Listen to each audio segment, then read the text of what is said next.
জাতীয় নির্বাচন ও গণভোটের গেজেট প্রকাশের পর চলতি পরিস্থিতি নিয়ে সরকারের পক্ষে সংবাদ সম্মেলন করছেন প্রধান উপদেষ্টার বিশেষ সহকারী এবং এই নির্বাচন ও গণভোট বিষয়ে জনসচেতনতামূলক প্রচার কার্যক্রমের মুখ্য সমন্বয়ক আলী রিয়াজ। সরাসরি যাচ্ছি ফরেন সার্ভিস একাডেমিতে আয়োজিত সম্মেলনটিতে।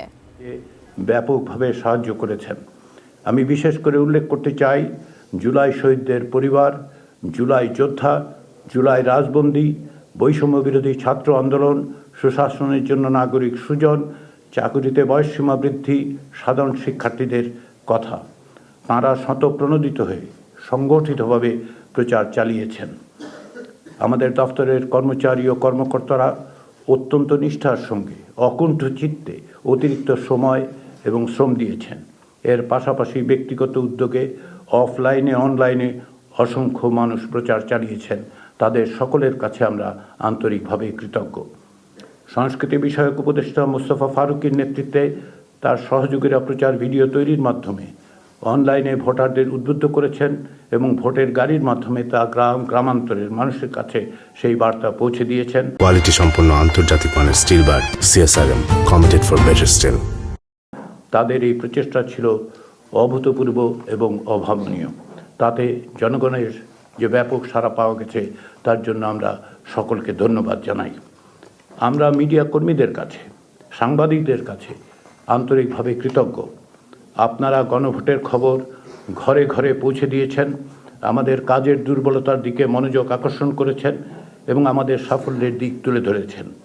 যারা গণভোটের প্রক্রিয়া পদ্ধতি নিয়ে আমাদের কাজের সমালোচনা করেছেন, আমরা তাদের কাছেও কৃতজ্ঞ।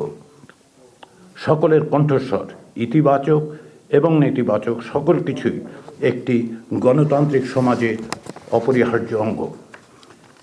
গণভোটের মধ্য দিয়ে সংস্কারের ব্যাপারে যে সুস্পষ্ট গণরায় প্রকাশিত হয়েছে তা বাস্তবায়নের দায়িত্ব রাজনৈতিক দলসমূহের।